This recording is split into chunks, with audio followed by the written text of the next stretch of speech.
quand je veux, moi, émettre un signal olfactif, je perds l'information du signal olfactif des autres. C'est-à-dire? Avec de la pluie. Bravo! C'était Bernard Werber, en 2 secondes, il a trouvé, ça s'appelle pétrichor. C'est l'odeur, tu sais, c'est le nom qu'on donne à la pluie. J'étais invité à l'Élysée qu'une seule fois. On nous sert une bouteille, et ça vaut 15 000 €. Tu vas m'en servir rien que pour le principe.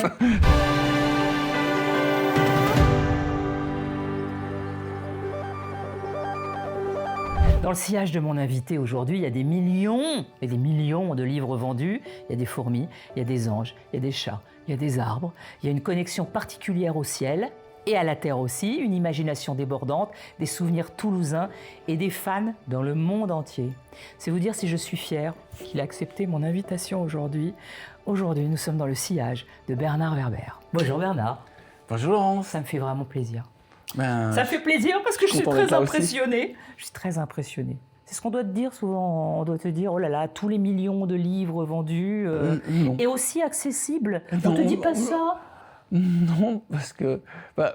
non. De toute façon, je me perçois comme un artisan. Je fais mes petits livres. Après, ils marchent pas. Il y a une dimension de chance et puis il y a une dimension aussi pour l'étranger de tomber sur un bon éditeur ou pas. On peut faire un très bon livre si l'éditeur fait pas le travail. Tu en sais Mais peut-être tu as de quelque la chose. chance, tu es tombé sur des bons éditeurs. Oui, j'ai surtout eu un être extraordinaire qui s'appelle Richard Ducousset, qui le premier a joué la partie. C'est-à-dire qu'il a eu confiance dans le projet et a priori, il n'y avait pas de section fourmis. Il y avait du polar, de la science-fiction, du fantastique, Pas de fourmis. de la littérature. Mais les fourmis, on ne savait pas où les ranger. Et lui, il s'est dit, précisément, parce qu'on ne sait pas où le ranger, on va jouer la partie. Ça, c'est la chance ou le hasard. Est-ce que tu crois au hasard, toi? Alors, il y a un truc marrant, maintenant que tu me dis ça, c'est qu'un jour, j'ai rencontré une médium, je devais avoir 17 ans. Elle m'a dit, un jour, tu vas rencontrer un type qui a une tignasse blanche, mais alors vraiment une tignasse argentée, et je le vois dans un bureau avec les murs en bois. Et la première fois que je l'ai rencontré, il a une grande tignasse argentée, et il y a des murs en bois. Et c'est après que je me suis dit, mais c'est ce qu'elle m'avait annoncé, mais alors comment quelqu'un peut voir dans le futur une scène? Et elle m'a dit, et dès le moment où tu le rencontreras, ta vie va basculer. Juste avant de le rencontrer, j'étais au chômage. J'étais journaliste et j'avais été viré du Nouvel Obs. Et du coup, j'étais depuis 1 an au chômage, en fin de droit. Donc, j'étais vraiment au plus bas. Comme quoi, tout peut arriver, tu vois. On est dans le bas et tout d'un coup, après, on rencontre la bonne personne. Mais comment elle a pu voir? C'est tout le débat, on aurait pu faire une émission là-dessus. L'inné ou l'acquis? Non, excusez-moi. Non. Est-ce que c'est écrit ou est-ce que... C'est ça. Alors attends, est-ce que c'est écrit ou est-ce qu'on a un libre arbitre et que ce ne sont que des hasards? Parce que les voyants te disent toujours, je vous le dis, mais vous avez votre libre arbitre. Ne faites pas ça. Mais vous avez votre libre Tu arbitre. en fréquentes aussi? Non, plus beaucoup. On le sait, les souvenirs olfactifs restent à 80% dans ton cerveau toute ta vie. Quelle part a le parfum en général pour toi? C'est marrant que tu me questionnes sur les parfums parce que tu vas voir, c'est une importance toute spéciale. Quand j'étais à 14 ans à l'école, je m'ennuyais beaucoup et j'ai créé un journal. Et dans ce journal, je voulais innover avec des bandes dessinées immersives qui touchent les 5 sens. Donc il y avait la vue avec la bande dessinée et j'ai rajouté la musique, donc j'indique la musique à écouter et j'ai rajouté le parfum à renifler en lisant l'histoire. D'abord, j'ai pris des cours de parfumerie et je suis formé en parfumerie avec l'orgue. J'avais l'orgue. C'était les parfums Berdouze qui m'ont... Tu connais? Ceux qui font l'odeur de violette à Toulouse. Donc, vu que j'étais à Toulouse, c'était ça. Et donc, donc, je fabriquais le parfum. On mettait avec un petit spray sur des languettes de papier qui étaient mis elles-mêmes dans un cellophane. Dans des languettes plus larges. On découpait nous-mêmes, ça nous faisait très très mal au poignet d'ailleurs, parce qu'on faisait ça, on était 3 à faire ça. Et on le mettait sous un cellophane et après il fallait le scotcher. Et quand tu le fais 5000 fois, je peux te dire que tu commences à avoir mal. Et au ciseau, et au scotch, à tout. C'est malin comme technique, ça, c'est bien. Ça avait l'avantage. Alors l'idée, c'était tu lis l'histoire et tu renifles. Et t'écoutes aussi et tu renifles. Et tu renifles. Voilà. Alors l'odeur, par contre, c'était l'odeur de l'histoire, c'était pas des odeurs forcément sucrées. Donc il y avait des odeurs de bois, des odeurs de terre, des odeurs d'herbe, des odeurs de pluie. Je crois que j'étais un peu influencé par un film qui était Harold des modes. Est-ce que tu as vu ce film? Bien sûr. Dans lequel le garçon découvre une femme qui fabrique des parfums, une vieille dame rescapée quand qui le sauve de ses envies suicidaires. Exactement. Il est exceptionnel, lui. Il est exceptionnel, le comédien, le jeune comédien. Et j'avais poussé très loin ma recherche sur les parfums, donc je fabriquais des parfums. Chez moi, ça puait parce que c'est des essences pures. Donc, quand on rentrait chez moi, il y avait toutes les essences qui étaient agressées. Et elles se mélangent en plus. Et j'avais cherché à faire un film avec des parfums. C'était avant l'Odorama et Poltergeist qui ont été des films. Oui. Et donc, j'étais allé voir le patron de Gaumont à Toulouse, place Wilson. Et j'avais demandé comment on pourrait faire un spectacle dans lequel ça diffuse des parfums. Et il m'a dit, ça pose un problème, qu'il faut qu'il y ait un émetteur, mais il faut qu'il y ait un aspirateur aussi. Pour enlever la première odeur. Voilà. S'il doit se succéder plusieurs odeurs, il faut qu'il y en ait un qui envoie l'odeur et l'autre qui... Tu ne peux pas mélanger. Non, c'était pas possible. C'était très compliqué. Il y a aussi autre chose, c'est qu'une fois que le parfum est lancé, il s'imprègne dans les fauteuils en velours. Et du coup, après, je pense que de toute façon, les gens qui seraient allés voir le film après dans la salle du Gaumont, ils auraient senti l'odeur. Tu te rappelles de ce film avec Divine? Oui, c'est Poltergeist. Non, c'est pas Poltergeist, ça s'appelle... Polystyrène. C'était mon époque et donc on avait, ils avaient publié, est-ce que c'est dans l'Écho des Savanes? Est-ce que c'est dans... Alors, je me rappelle plus. Je l'avais dans Télé 7 jours. Télé 7 jours. Et on avait certaines odeurs qui avaient... Et on savait pas. C'était horrible. C'était horrible. Il y avait le numéro qui apparaissait et on ne savait pas quelle odeur on allait trouver. Et il y avait des odeurs de prout. C'était tout. Il y avait des odeurs de chaussettes, il y avait des odeurs de poubelle. Et pendant le film, donc, il y avait un reportage sur les gens qui regardaient ce film, qui était en odorama. Donc il y avait la scène et il y avait le numéro que tu devais gratter. Tu grattais et tu sentais en étant. Sauf que juste après, il y avait la scène épouvantable. Et les gens faisaient « Oh non !» Ça, c'est quand même malin. Mais je crois que c'est dans plusieurs journaux. Oui, ils les avaient offerts pour faire la promo. Ouais, voilà. Mais en effet, c'est une technique de petites billes. Et quand on les gratte, ça crève la bille et ça libère l'essence. Ah. Mais parce que j'avais cherché à faire pareil, après de faire... Mon journal à Toulouse s'appelait Euphorie. Et j'avais essayé de faire la version à Paris nationale. Et j'avais découvert cette technique, mais ça commençait à être compliqué parce qu'il fallait des imprimantes spéciales et tout. Mais donc je parle à un professionnel du parfum, tu vois, je ne savais pas. Pas professionnel, je n'ai jamais gagné ma vie avec ça. Mais ça t'a plu? Ça m'a passionné parce que je me suis dans un sens oublié. On l'utilise que pour, les femmes pour séduire, alors qu'il y a beaucoup d'autres possibilités, notamment communiquer par les parfums. D'ailleurs, mon autre rapport au parfum, c'est que dans les fourmis, je me suis aperçu que les fourmis discutent par phéromones, donc toute leur communication se fait par les parfums, et c'est une communication beaucoup plus fidèle et efficace que notre communication. Par exemple, avec la voix, si je devais dire alerte, tout le monde n'entendra que sur une petite distance, où je n'ai pas une voix très puissante, mais si je pouvais avec des antennes émettre le parfum se répandrait vraiment partout. Donc la capacité de diffusion et d'influence d'une phéromone de communication fourmi est plus importante que celle de notre voix en tant qu'onde sonore. Elles sont malines avec les odeurs et tant de choses. Le parfum et tant de choses, les fourmis. Mais le parfum est très important. Très important. Et d'ailleurs, on peut les arrêter avec du parfum. Si tu n'as pas envie que les fourmis aillent dans une zone... Tu fais barrage avec un parfum? Ouais, tu mets... Bon, alors les gens mettent du citron, mais en fait, c'est n'importe quelle odeur de parfum. Dès que la fourmi sent une odeur forte, elle se dit, zut, je ne vais pas pouvoir communiquer dans cette zone, elle n'y va pas. Alors, on a parlé des fourmis, parlons de l'arbre, parce qu'il y a la voix de l'arbre. L'arbre avec le parfum, il y a un rapport. Est-ce qu'ils peuvent communiquer, tu penses, avec les odeurs? Alors, c'est pas je pense, c'est qu'ils... J'en suis sûr, dis-le, j'en suis sûr. Ils émettent quelque chose qui s'appelle les phytoncides, qui sont des petites molécules avec lesquelles ils discutent entre eux de manière aérienne. Ils discutent sous terre avec les champignons. C'est des filaments, ça s'appelle le réseau mycorhizien. Ça, c'est pour le câble. Mais alors, ils discutent, c'est-à-dire, est-ce que c'est un rapport avec leur état émotionnel ou est-ce que c'est pour dire la colère, le danger, j'ai faim, j'ai soif? Alors, oui, c'est plutôt ça. C'est ça. C'est basique, mais c'est comme nous, hein. De ce qu'on a décrypté. Parce que peut-être qu'il y a d'autres choses qui les intéressent, qui ne nous intéressent pas, nous. Alors déjà, ils peuvent s'avertir, par exemple, qu'il y a un herbivore qui vient les attaquer. Donc à ce moment-là, ceux qui reçoivent le message vont changer leur sève pour la rendre toxique au cas où l'herbivore vienne vers eux. Une chèvre, hein. Par exemple, une chèvre attaque un arbre, l'arbre va envoyer un message, faites gaffe, il y a des chèvres, où il y a une chèvre, et les arbres vont changer leur sève. Ce que tu racontes là, donc c'est passionnant évidemment, parce que tu te dis, c'est pas possible que l'arbre que je rencontre, il a une manière de communiquer avec le parfum. Ça veut dire qu'on l'a étudié, ça veut dire qu'on a, je sais pas comment on a fait, on a mis des capteurs, on a analysé la terre à certains moments où il y a un danger, où il y a un prédateur, et qu'est-ce qui change? l'air, le pH, qu'est-ce qui change? En fait, l'arbre est très étudié. Déjà parce que ça participe à notre économie, à notre agriculture, à notre vie. Nous devons beaucoup de choses aux arbres. Ça fait longtemps que c'est étudié, mais les nouveaux engins capables d'analyser l'air, d'analyser l'électricité de l'arbre ou sa chimie, permettent assez facilement de savoir un peu qu'est-ce qui se passe dans un arbre. En tout cas, de ce qu'on a envie de percevoir. Mais un arbre, on peut considérer ça comme une sorte d'antenne qui n'arrête pas d'envoyer des messages chimiques, électriques et dans l'air. Et il y a aussi autre chose que j'ai découvert en faisant la voie de l'arbre, c'est qu'ils peuvent déclencher la pluie, précisément avec ces phytoncides.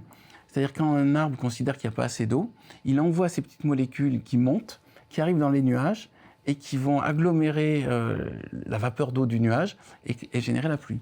Donc quand il fait ça, quand plusieurs arbres se mettent à faire simultanément ça, la pluie est déclenchée.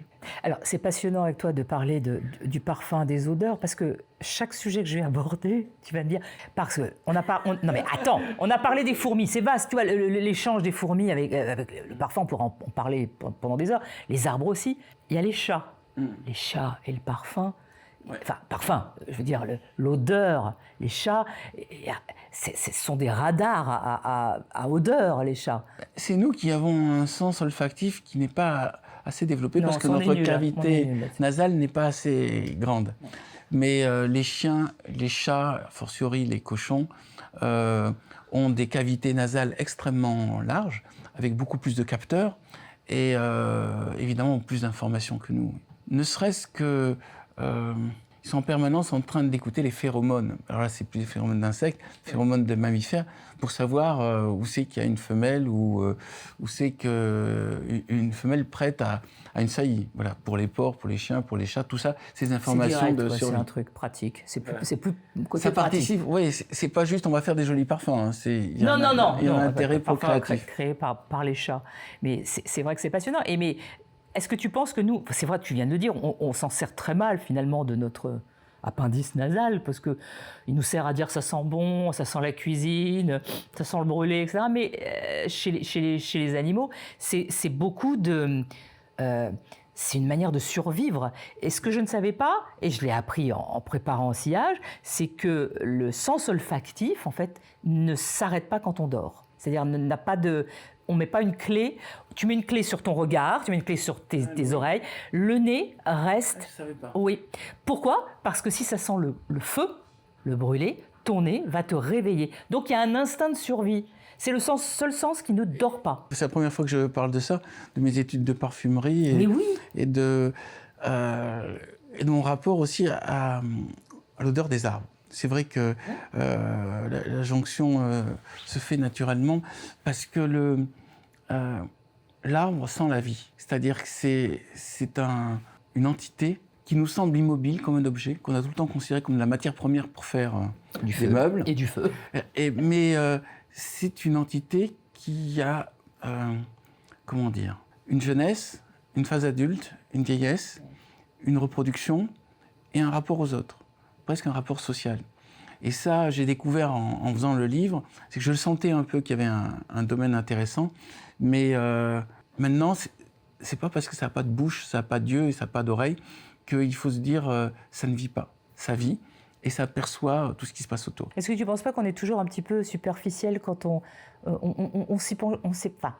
Je veux dire, on ne prend pas beaucoup de temps. Quand on rentre dans une forêt ou quand on passe dans la campagne, qu'on ouvre la fenêtre de la voiture, tout d'un coup on dit ça sent la forêt, ça sent les arbres, et on s'arrête là. Et on ne se pose jamais la question, quoi ça sent ça exactement ? On va te dire, ça sent la terre, ça sent la pluie, mais il n'a pas plu. Pourquoi ça sent comme ça ?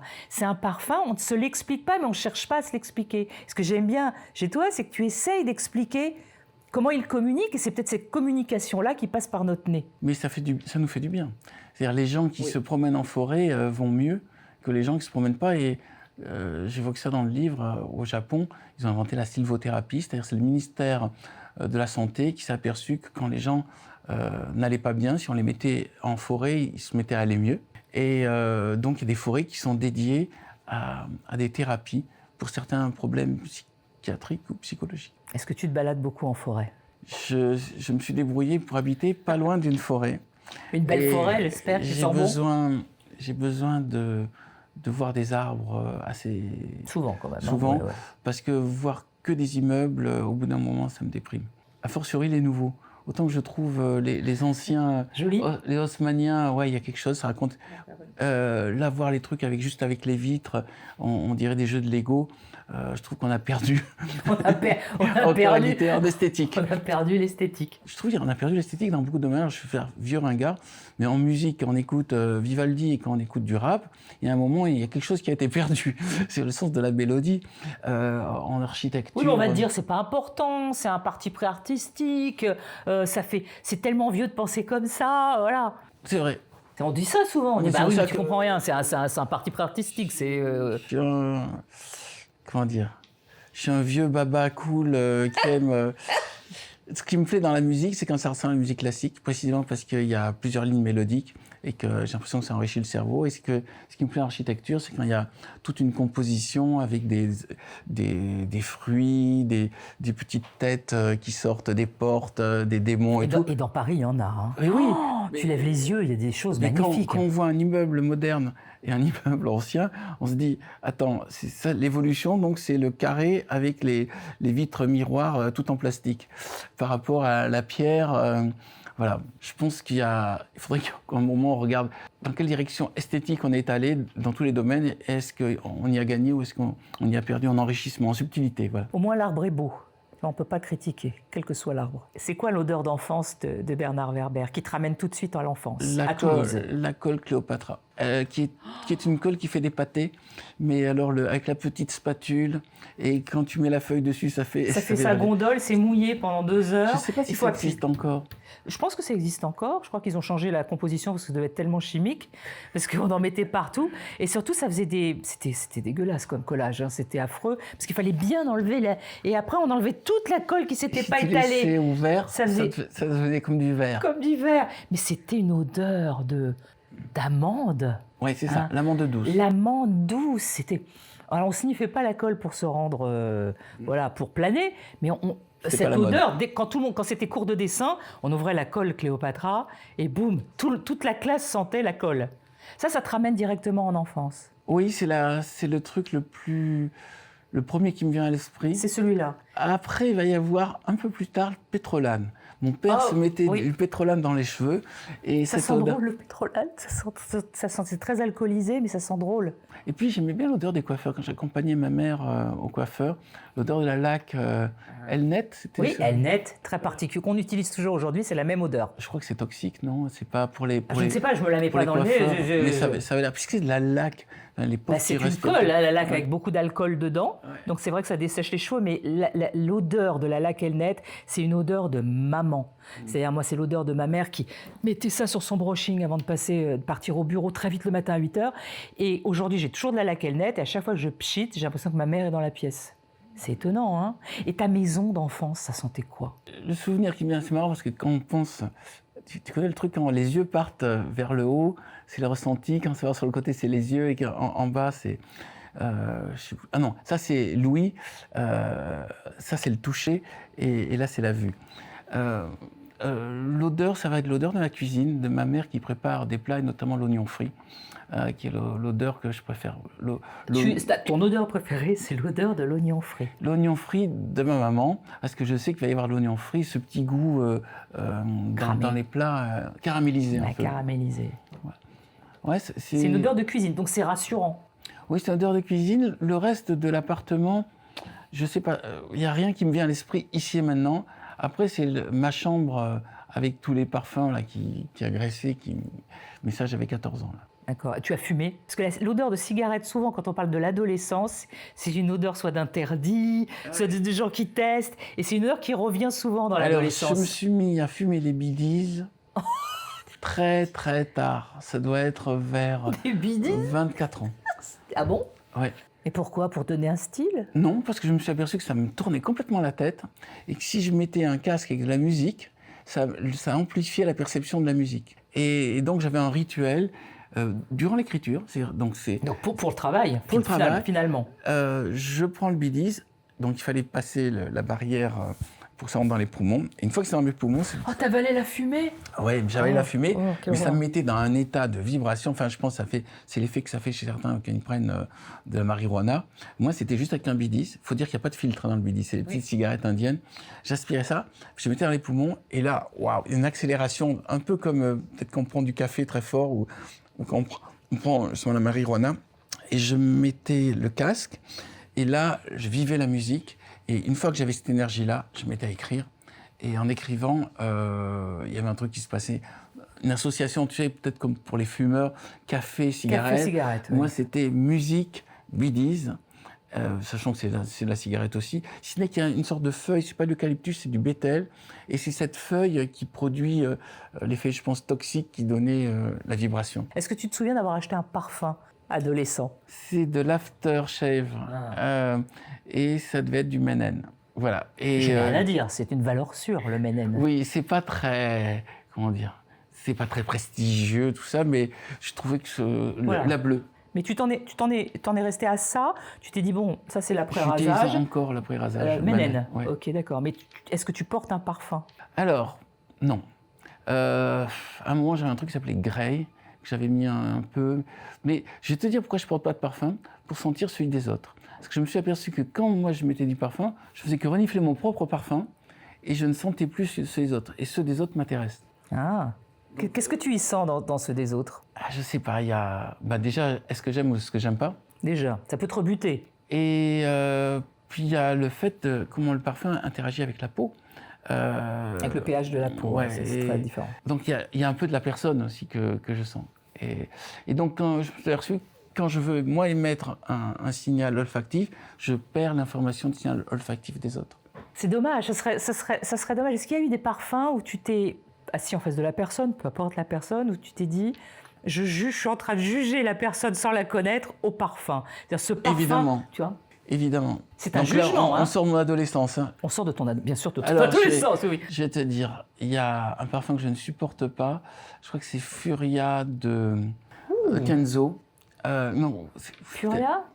C'est un truc très très fort. Ok. Où on voit la publicité, on voit un lion qui galope. Possible. Et alors, tu les connais toi tous? Je pense que Furia. Ou Jungle. Non, c'est Jungle de Kenzo. Jungle de Kenzo. Alors Jungle, là, quand j'étais dans le métro, si quelqu'un rentre avec ça, j'attends l'arrêt suivant pour descendre. Non. Je ne le supporte vraiment pas. Et je n'aime pas la mentalité qu'il y a derrière les gens qui utilisent ça. Tu vas me dire que tu utilises ça, non? Oh non, pas du tout. Mais pourquoi? Donc il y a un jugement Parce que actif. c'est trop agressif. C'est regardez-moi, intéressez-vous à moi, regardez, j'occupe l'espace olfactif.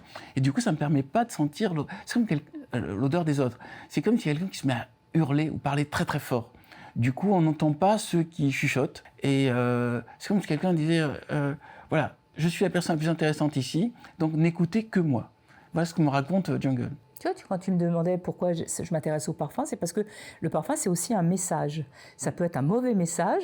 C'est-à-dire, quand tu es en réunion et qu'il y a quelqu'un qui rentre avec un truc, admettons, Jungle, voilà, tout d'un coup, ce message-là, c'est ce que tu dis, c'est « ne sentez que moi ». Je suis là, j'ai envahi toute la pièce. L'odeur des autres, finalement, elle n'est pas très intéressante. C'est ça aussi le parfum, c'est un message que tu envoies. Exactement. Et d'ailleurs, j'en profite pour parler d'un autre sujet, mais que tu me le dis sur les parfums, c'est je ne supporte pas l'odeur du cigare. Et mon bienfaiteur d'éditeur avait fumé le cigare. C'était la petite chose qui m'a arrêté. La première fois que je l'ai vu en train de fumer le cigare, je me suis dit, voilà, on va avoir du mal à s'entendre, rien qu'à cause de ça, du cigare. Mais je suis passé outre parce qu'il est tellement génial et il m'a... C'est plus très à la mode, en plus, le cigare. Il y a peu de gens c'est compliqué, le cigare. Mais c'est vrai que dans des restaurants qui permettent aux gens de fumer, par exemple en terrasse, si quelqu'un allume un cigare, ça gâche un peu Mais après, les vrais amateurs de cigares vont dire qu'on n'y connaît rien non plus. Mais moi, j'aime pas non plus. Mais je suis pas non plus whisky, donc peut-être que whisky, cigare, c'est des Whisky, trucs... cigare, je te vois pas, c'est un truc qui va ensemble. Ah ouais. Et il y a d'autres odeurs rédhibitoires comme ça? Le cigare, bon, le parfum dont on vient de parler. Bon, les odeurs de sueur. Oui, non, ça. Non, il peut y avoir des odeurs de sueur sympathiques, mais la plupart des odeurs de sueur. Ce sont des odeurs de sueur dégradées. Voilà. En fait, la sueur, les danseurs, quand ils dansent, les danseuses, on transpire énormément, ça ne sent pas forcément. Mais c'est le fait de la laisser se dégrader avec les bactéries qui transforme la sueur, c'est-à-dire l'eau qui est sur la peau, en une odeur épouvantable. En plus, tu ne laves pas tes vêtements, c'est épouvantable aussi. Est-ce que tu es déjà tombé amoureux d'un parfum avec la personne qui va avec? Alors, 2 fois. La première fois, j'étais en voyage de presse à Carthage pour voir sur les ruines de Salammbô. Donc c'était un voyage qui m'avait marqué. Et je découvrais Carthage, je lisais Salammbô en même temps. Et il y avait une autre journaliste qui avait un parfum. Et j'ai approché et je suis rentré en phase. Carthage, cette jeune fille, ce parfum. Et l'ensemble était quelque chose qui me ravissait au plus haut point. Et je m'approchais d'elle pour... voilà. On n'a pas eu d'histoire d'amour. Tu lui as demandé le parfum, qu'est-ce qu'elle portait? Oui, je crois que c'était Isatis. Ah ouais, c'est pas le plus connu, mais c'est vrai que c'est un parfum classique. Et la deuxième fois, c'était dans une émission de télévision. Comme quoi tout où arrive. Où il y avait une des hôtesses qui m'a amené sur scène, qui avait comme parfum Miracle. C'est de qui ça, Miracle? Miracle? Ouais, je pense que c'était pas de Lancôme. Oui, c'est Lancôme. Miracle de Lancôme. Et là, waouh, le parfum et la personne m'ont subjugué. Voilà, j'ai eu un effet de... Il y a quelque chose de nouveau et de vraiment intéressant que je n'avais pas perçu jusque-là. Tu lui as dit? Oui, mais du coup, c'était une manière... bon, là, j'ai eu une histoire qui a duré 1 an avec elle. Ah, quand même, ouais, bah voilà, oui, là, oui. Et est-ce que le parfum a... comment dire, s'était un peu évanoui au bout d'1 an? Est-ce que le parfum ne faisait non, plus... ça marchait toujours. Ouais. Mais par la suite, j'ai rencontré quelqu'un d'autre qui avait aussi ce parfum. Et ça a été un miracle. En fait, ça se produit 3 fois. C'est-à-dire, la première fois, la découverte. La deuxième fois, tiens, comme par hasard, vous avez tu as le même parfum qui a du sens pour moi, ce miracle. Et la 3e fois aussi. Et je suis avec la personne de la 3e fois. Ah, j'attendais qu'il... Et elle porte toujours Miracle? Elle le met de temps en temps, ouais. Elle sait que ça me fait de l'effet, donc... Finalement, tu es l'être parfait pour sillage. J'ai jamais vu quelqu'un aussi sensible au parfum. Dans tes livres, dans les sujets que tu choisis, dans ta vie, dans ton enfance, dans le fait que tu avais même créé un des premiers journal en odorama, c'est incroyable. Est-ce que tu penses qu'on est tous... Pourquoi on n'est pas tous aussi sensibles? Déjà, l'école, à aucun moment, ne nous dit « vous devriez vous intéresser au parfum ». Dans notre éducation, il n'y a rien sur l'olfactif. Il y a des cours de musique, il y a des cours de dessin, il n'y a pas des cours de parfum. Voilà. Non, puis même, il n'y a aucun moment dans une enfance, on te dit « tu devrais t'intéresser à ça ». Non. Et puis dans l'histoire même qu'on te conte à l'école, il n'y a pas « saviez-vous qu'à l'époque, tel roi se parfumait avec ça », qu'on fabrique. Il n'y a pas tellement de choses. En même temps, on n'a pas le temps. Mais ça pourrait être intéressant. Oui. Parce que ça te relie au présent, tu vois. Il y a des jouets qui sont offerts à la Noël dans lesquels on peut renifler des parfums pour les enfants. Donc il y a des jouets qui compensent le manque d'éducation sur les parfums. Ensuite, par exemple, la télé ou les jeux vidéo, tout ça, n'interagissent pas avec le sens olfactif. Ce sont 70% des informations qu'on a, c'est la vue. Oui. Donc on a un sens qui est devenu tyrannique. Et les autres, derrière, ont progressivement disparu, ou en tout cas sont jugés comme secondaires.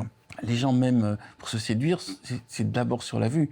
Il n'y a pas d'endroit où tu arrives où tout le monde est dans le noir et puis tu vas renifler les gens. Il y a des émissions de télé-réalité comme ça, où tout le monde est dans le noir, oui. Et, ils doivent se renifler pour se reconnaître. Oui, il y a une émission comme ça s'appelle pas L'amour est aveugle, c'est autre chose. L'amour sent bon. Oui, je ne sais pas, mais ils sont dans le noir et ils doivent se décorer, ils ne se voient pas, donc c'est... bon.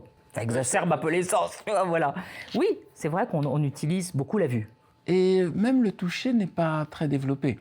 Quand je fais le spectacle VIE, je leur dis, pour revenir dans le passé, vous allez ouvrir les 5 sens, donc la vue, le toucher, l'ouïe, et après je rajoute l'odorat en 4e position et le goût en 5e. Mais les 2 derniers ne sont pas travaillés, ne sont pas... Par exemple, rien qu'un truc. tout simple. Je suis jamais rentré dans la connaissance de l'œnologie. Je vois ces gens qui s'émerveillent devant des grands Bordeaux et tout. Pour moi, payer 10 000 € ou 2 000 ou même 500 € pour une bouteille, c'est un truc que tu vas boire, quoi. Bon. Au mieux, tu le gardes. Non, mais tu vas le garder dans ton corps. Qu'est-ce que tu veux faire? Non, après, tu vas je le ne sais pas si c'est une expérience. Je suppose que c'est une expérience. Je ne peux pas te dire, j'en vois pas. Tu ne peux pas la fixer. Non. Je me suis dit, un jour, quand je serai très très vieux, que je prendrai ma retraite, je vais tout d'un coup prendre des cours d'œnologie et je vais comme ça avoir des orgasmes en regardant un truc, en disant il a de la cuisse, il a de la robe. Et puis il y aura tous les autres qui seront dans le même trip et on sera là, as-tu senti ça? La framboise, le bois, le truc. Voilà, le cuir. Puis je goûte, je recrache, et ce que je trouve dégueulasse, tu bois, tu vas pas recracher.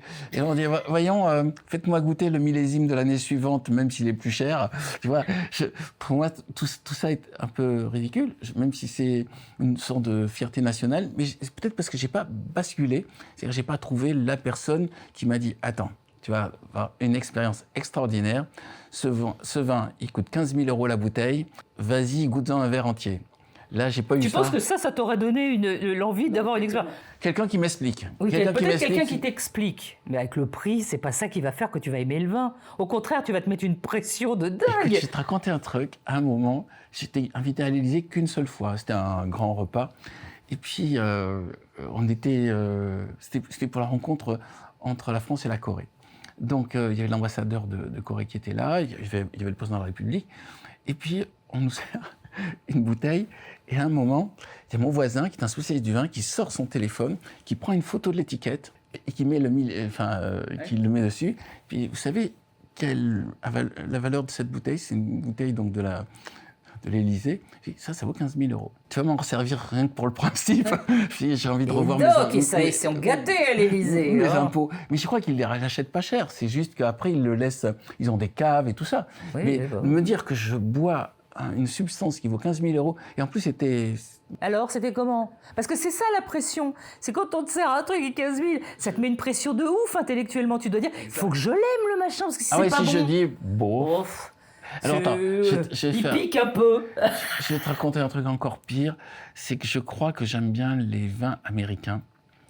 C'est-à-dire le Merlot, tout ça, Chardonnay. Tous les trucs de la côte californienne. La Napa Valley. Voilà, la Napa Valley. Ça me parle beaucoup plus que ces vins qui coûtent très cher, ces vins de pluie dans lesquels on sent plus... je trouve sympa le Bordeaux, mais c'est un beau métier, en plus. Faire du vin, c'est un beau métier. Après... Il y a toutes les choses au-dessus. Je pense que quelqu'un qui fait du vin et qui te le fait goûter, et qui te dit à quel point il a ses vignes, il en a pris soin, c'est chouette ça. Ça c'est un truc, même si je bois pas de vin, je trouve que je pourrais aimer. Tout autour de ça, il y a un truc sympa. C'est comme tu dis, c'est ces gens qui t'en parlent et tout. Et le fait en plus que ça participe à l'équilibre de notre balance commerciale. C'est chouette ça, c'est bien. On peut pas dénigrer ça. T'as raison. Pour moi, c'est une boisson, quoi.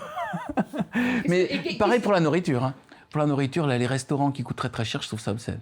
Je trouve qu'au-delà de... Est-ce que tu aimes les plats déconstruits? Non. Tu sais, et revisités. Ouais. La nouvelle cuisine, des trucs comme ça. Alors on va vous servir un aioli déconstruit, revisité. Oh bon, mais est-ce qu'on pourrait l'avoir remis en ordre, tu sais, dans sa forme originelle, ça serait... Moi, je suis un peu comme toi, finalement. Je vais te faire sentir quelque chose. Vas-y. Parce qu'on est dans, tu sais, on est dans le lourd, là. Attention. Alors, tu t'en fiches, c'est une marque. C'est une marque américaine. Non. Quoi donc? Le parfum? Non, j'aurais bien aimé. Oh, j'adorerais faire ça. Alors, tu sais que ça peut être... Tu sais que je vais avoir besoin d'un nouveau métier très vite, moi. Je pense que je vais me lancer dans le parfum. Non, voilà. Mais achète une orgue. Oui, mais j'ai déjà vu l'orgue. À chaque fois, j'en mets beaucoup, ça sent pendant la pièce, pendant... Il faut pas en mettre beaucoup. Oui, ça sent. Mais oui, j'ai fait la même erreur. Mais ça doit être fun quand même. Alors je te préviens, je vais en sentir un, les autres, je les sentirai moins bien. Ok, d'accord. J'ai un système exclusif. Alors, je vais te faire sentir très très peu. Ben, je t'en mets là-dessus et tu le tiens là. D'accord. C'est pas des parfums capiteux. Ce ne sont pas des parfums de marque. C'est une marque américaine, je le dis, j'explique, Demeter, qui ont créé une bibliothèque, oui, c'est ça, une bibliothèque d'odeurs et de senteurs. Mais ils ont recréé toutes les odeurs de ta vie. Donc je fais sentir aux invités, il y a de la terre mouillée, il y a de la langouste. Tu vois. Non, me dis pas. Là, je te dis pas. Ça peut, on s'en fiche que tu trouves ou pas, mais ça va t'évoquer certainement quelque chose. Donc j'en mets pas beaucoup, et de toute façon, c'est pas du parfum, donc de toute façon, tu le mets très loin de ton nez, ça peut sentir. Parce qu'il y en a on a eu Agustin Galliana qui se le met dans le nez complètement. Et ça, tu ne sens plus rien si tu te le mets dans le nez. Moi, j'aime beaucoup. Ça te fait penser à quoi? Tu fermes les yeux. De l'herbe. Il y a de l'herbe. De la forêt un peu. La forêt, mais dans quel état? C'est-à-dire... Avec de la pluie. Bravo! C'était Bernard Werber, en 2 secondes, il a trouvé, ça s'appelle pétrichor. C'est l'odeur, tu sais, c'est le nom qu'on donne à la pluie, à l'odeur après la pluie. On appelle pétrichor. Et c'est pas un mot très beau pour décrire quelque chose de magnifique, l'odeur après la pluie. Tu l'as trouvé tout de suite, c'est l'odeur. Ils ont recréé l'odeur après la pluie. Il n'y a pas du vétiver dedans? Je crois pas. Il y a pas les... Alors, forcément, pour arriver à cette odeur-là, ils ont mélangé plein de choses. Mais, voilà. Et tu peux le porter en parfum. Je trouve qu'il t'irait très bien, celui-là. Celui-là, il est très compliqué. Si tu le sens pas, je te fais sentir plus que celui-là. C'est très compliqué. Quelqu'un l'a trouvé. C'est aussi... Moi, j'ai choisi des choses en rapport avec la nature. Donc, je te mets un peu sur la voie. Parce que, voilà. Donc, là, on a eu l'odeur après la pluie. Parce que pétrichor, c'est le nom de l'après la pluie. Et là... J'ai beaucoup plus de difficultés. Plus de difficultés. Mais parce que je t'avais dit le deuxième. Ouais, je sais. C'est compliqué. Oui, c'est vrai. Alors, attends. c'est dans la nature. C'est pas que la nature. C'est un état de la nature. La première chose que je me suis dit, c'est les fleurs. Il y a de la fleur. Et si tu fermes les yeux, après, quand je te l'aurai dit, tu vas dire, c'est possible. Mais c'est vrai que tu as senti le premier. Et là, ça bouche un peu tout. Ça bouge ton nez. Peut-être du bois de santal un peu, non? L'état de la nature. Oui, c'est-à-dire c'est un état météorologique. Voilà, tu as eu la pluie, maintenant tu as... Ça ne peut pas être le vent. Non, là, qui se dépose sur la campagne, l'hiver. Attends. La rosée, non? Non. Non, l'angosha. La neige. Alors là, je pourrais toujours y aller. Non, je n'aurais pas trouvé. Bah moi aussi. Mais maintenant que je l'ai senti, je disais non, ça sent pas la neige. Et finalement, la neige, ça a quelque chose de très froid comme odeur. Tu sais, c'est une odeur très acide, c'est très froid. Comme l'orage, ça sent l'ozone. L'orage, Le froid, oui, je le perçois, mais l'odeur, non. Tu sais quoi, tu as trouvé le premier. C'est déjà pas mal, mais tu l'as trouvé en 2 coups de cuillère à peau. Je suis fière de toi. C'est pour ça que je suis en one shot. Une fois que j'ai senti un parfum, il va me rester très longtemps. C'est-à-dire le tout premier, je l'ai jusqu'à ce soir. Bah rester dans ton nez. Ouais. Bah, je sais pas, en tout cas, ça va occuper mon espace olfactif. C'est pour ça que je t'ai dit, le premier, ça va aller, le deuxième... Mais la neige, j'aurais pas pu trouver. Oui, et alors moi, au début, j'ai eu beaucoup de mal avec la neige, et finalement, j'ai senti de la neige, et la neige, elle a un parfum. Alors, évidemment, ça dépend où elle tombe. Non, elle a quelque chose de froid et d'acide. Mais le froid, oui, c'est vrai. Tu vois, c'est un petit côté quelque chose de mentholé. métallique. Voilà. Comme on dit, l'orage, ça sent on dit ça sent l'orage. Alors non, tu vois les nuages arriver, tu dis oui, ça sent l'orage. Non, ça sent l'orage. Alors, il y a un parfum que je trouve qui sent l'eau, c'est l'eau d'Issey Miyake. Ah oui. Alors, l'eau d'Issey Miyake, je crois que c'est chimique. Et c'est pour ça que c'est vraiment nouveau. Quand j'ai senti ça, je me suis dit, là, il y a quelque chose où j'avais aucun repère avant, qui est... C'est une autre dimension, là, tu rentres... réellement, l'impression d'être sur une plage, avec l'eau d'Issey Miyake. Ouais, c'est un parfum des années 90, je crois, quand c'est sorti, tout le monde s'est jeté dessus. D'abord, on aimait la bouteille. Ouais. Et c'est vrai que c'était une nouvelle proposition dans les senteurs. C'était une nouvelle... ça plaisait pas à tout le monde, tu vois. On passait des parfums capiteux, un peu chocolatés, à quelque chose d'extrêmement froid, fluide, tu vois, avec puis Issey Miyake aussi, avec les plis, le tissu, c'est quelque chose d'assez volage. Il y a un côté japonais propre. Oui. Tous les Japonais sont propres, mais oui, je suppose.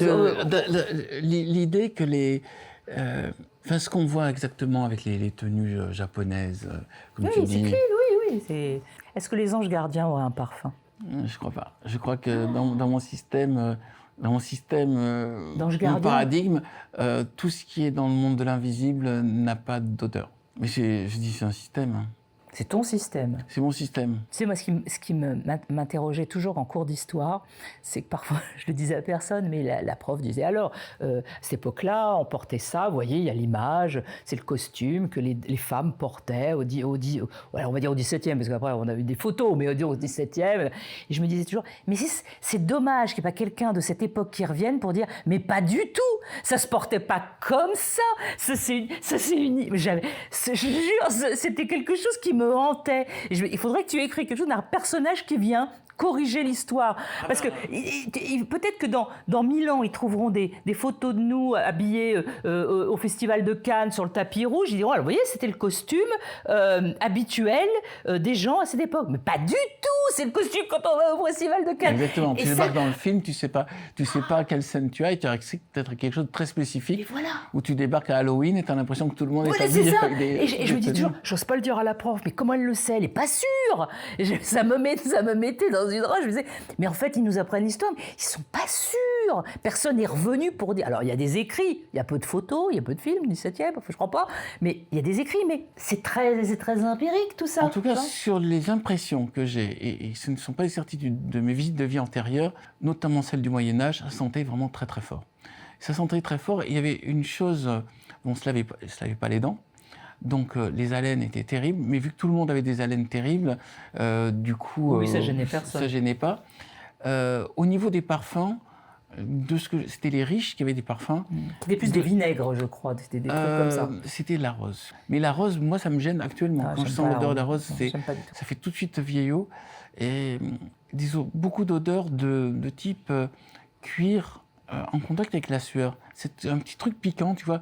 Tu sais, moi, j'ai une montre en plastique précisément pour ça. Oui, c'est vrai, ça sent drôle. Oui, au bout d'un moment, il y a ta sueur qui interagit avec le cuir. Ça se dégrade un peu, c'est assez particulier. C'est pas désagréable, mais quand j'étais... de ce qui m'a semblé de ma vie au Moyen-Âge, il y avait cette odeur un peu partout. Parce qu'il y avait du cuir et de la sueur partout.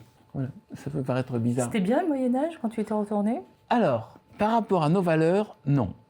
Mais vu que tout le monde fonctionnait comme ça, par exemple, un truc tout simple, le matin, tu ne peux pas prendre de douche parce que tu n'as pas l'eau courante et encore moins l'eau au chaud. Donc il faut préparer le truc, il faut soit prendre un puisatier, soit préparer l'eau la veille et tout. Et encore, l'eau, elle est pas très propre si ça vient du fleuve. Il n'y avait pas de filtre, hein, il n'y avait pas de... Tu te lavais avec de l'eau sale un peu, c'est ça. Voilà. Quand tu te lavais. Mais non. La plupart ne se lavaient pas parce que c'était trop compliqué. Et puis, ce qui se passait par contre, c'est qu'on lavait les vêtements. Donc, j'ai des souvenirs de vie de femme au Moyen-Âge. Et je me rappelle, je m'emmerdais à la maison avec les gosses et la bouffe. Mais l'ennui était vraiment la pire des punitions des femmes du Moyen-Âge.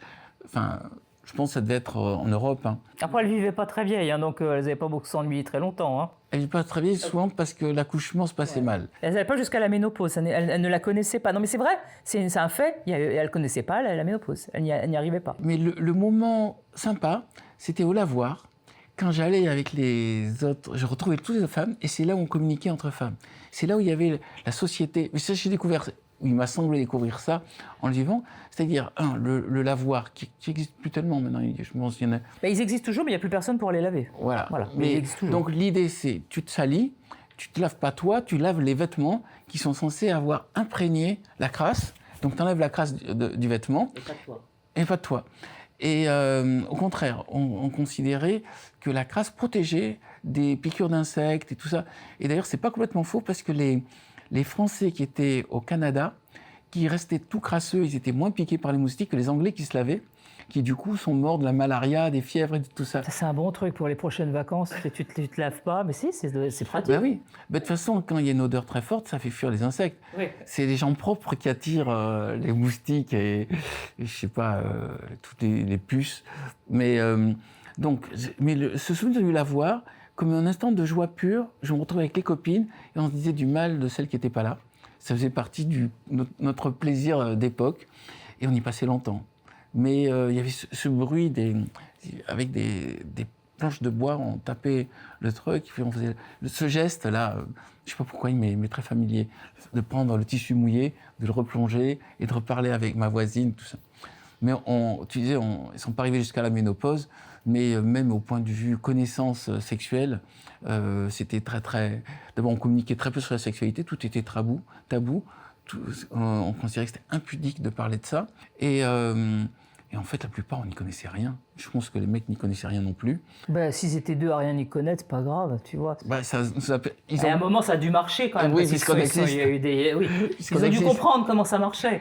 Voilà. Ouais, ils sont allés au plus simple. Mais La notion même d'amour n'était pas une notion qui intéressait les gens. C'était des mariages arrangés, avec des marieuses, avec des parents qui s'arrangeaient parce qu'il y avait deux terres qui étaient à côté, donc ça pourrait réunir les deux terres, ou deux ateliers, il y a deux ateliers de commerce. Mais l'amour, c'est un truc assez moderne. Enfin, aller avec quelqu'un parce que on l'aime spécifiquement et qu'on l'a choisi. Puis on considérait que les jeunes, d'abord on se mariait plus jeunes, ne savaient pas repérer les bonnes personnes, donc les parents savaient mieux le faire que nous.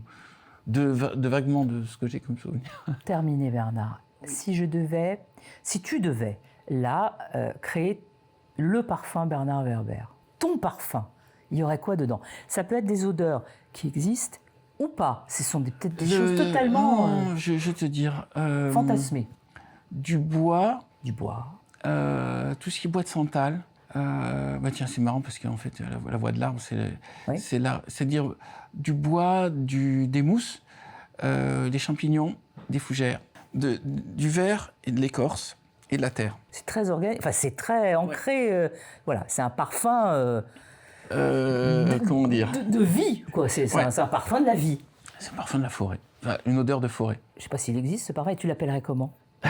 Ah, ben oui, la voix de l'arbre, comme ça, comme ça je fais une synergie. Tu sais que ça peut marcher, un parfum qui s'appellerait la voix de l'arbre. Le parfum de l'arbre, alors. Non, mais la voix de l'arbre... Arbre. Non, arbre, non. Ouais, il y a trop de R. Arbre.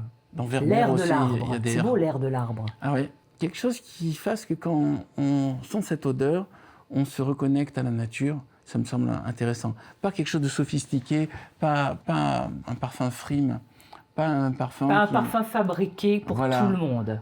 Pas un parfum qui dit « regardez comme je suis beau », mais plutôt un parfum qui dit c'est moi. On fait tous les deux partie de la forêt. On vient tous les deux de la forêt. C'était un bonheur de t'avoir avec moi. Merci. Et alors, pour quelqu'un qui me dit les parfums, je ne sais pas, c'est un puits de science. Est-ce que tu reviendras à nous reparler J'ai pas assez de 45 minutes pour parler avec toi de parfums.